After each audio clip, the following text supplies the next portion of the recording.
नमस्कार दोस्तों, स्वागत है आपका हिंदी नॉलेज शो में। तो दोस्तों, आज मैं आपको जो खबर देने जा रहा हूं ना, उसे सुनकर आप यही कहोगे कि जो आज पाकिस्तान के साथ हुआ है वो कभी किसी भले देश के साथ ना हो। क्योंकि पाकिस्तान ने वो आज़ादी जो हमारे पुरखों ने अब से 76 साल पहले हासिल करके इन्हें दी थी, इन्होंने आज वही आज़ादी आईएमएफ के चरणों में चढ़ा दी है। कारण है कुछ बिलियन डॉलर, जिससे कि अपनी जान बचा सके। लेकिन ये पूरा मामला है क्या, चलिए मैं आपको विस्तार से समझाता हूँ।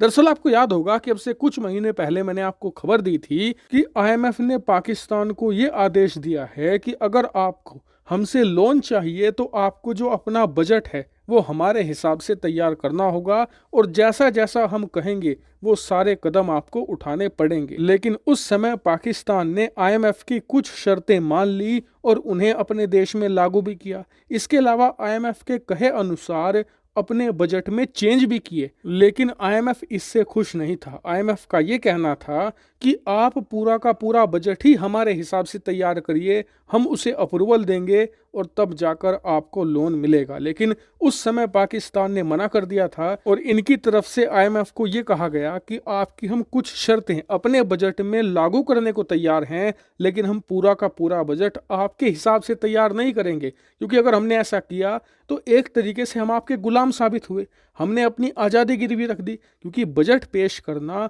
और उसे बनाना एक देश का अधिकार होता है, ये उस देश की आज़ादी का प्रतीक है। और इसीलिए इन्होंने अपना जो बजट था वो आईएमएफ के कहे अनुसार रिवाइज नहीं किया था। लेकिन आईएमएफ ने भी ठान लिया था कि पाकिस्तान को अपने चरणों में झुकाना है और इनकी आज़ादी छीननी है। और आज आईएमएफ ये करके माना है। स्क्रीन पर आप देखिए, पाकिस्तान ने वो बजट जो अब से कुछ महीने पहले इन्होंने अपनी संसद में पेश किया था और उसे पास भी कर दिया था, आईएमएफ के दबाव में उसे दोबारा फिर से संसद में लाकर रिवाइज करवाया है। उसमें आईएमएफ के कहे अनुसार बदलाव करे हैं और तब जाकर उसे दोबारा पास किया है। ये पाकिस्तान के लिए ह्यूज एम्बैरेसमेंट है। आप जरा खुद सोचिए कि आज भारत की संसद में भारत का बजट पेश किया जा रहा है, लेकिन अब से कुछ महीने के बाद विदेशी ताकतों के दबाव में आकर भारत उस बजट को दोबारा फिर से संसद में लाकर रिवाइज करे और विदेशी ताकतों के कहे अनुसार उसमें बदलाव करे, ताकि विदेशी ताकतों को फायदा हो।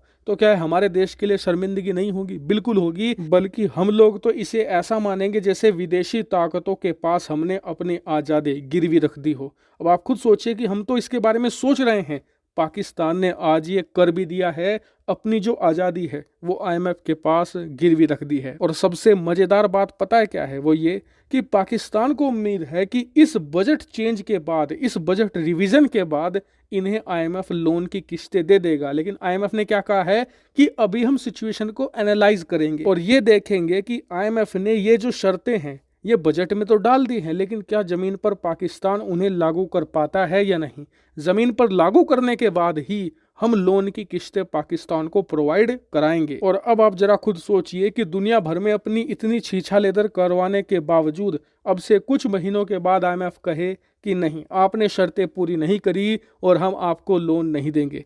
पाकिस्तान तब ना घर का रहेगा ना घाट का। और इसके उलट अगर आईएमएफ इन्हें लोन की किस्त दे भी देता है तो आप जरा खुद सोचिए कि एक ऐसा देश जो गले तक कर्ज के जंजाल में डूबा हुआ है वो 5-4 बिलियन डॉलर से कैसे बच पाएगा।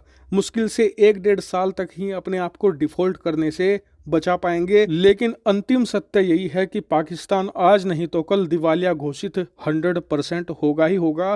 पाकिस्तान को बचाया नहीं जा सकता। हाँ, इसमें डिले किया जा सकता है, लेकिन पाकिस्तान का बचना असंभव है। हालांकि इस पूरे मामले को आप कैसे देखते हैं, कमेंट करके बताइएगा। Thank you very much for watching video.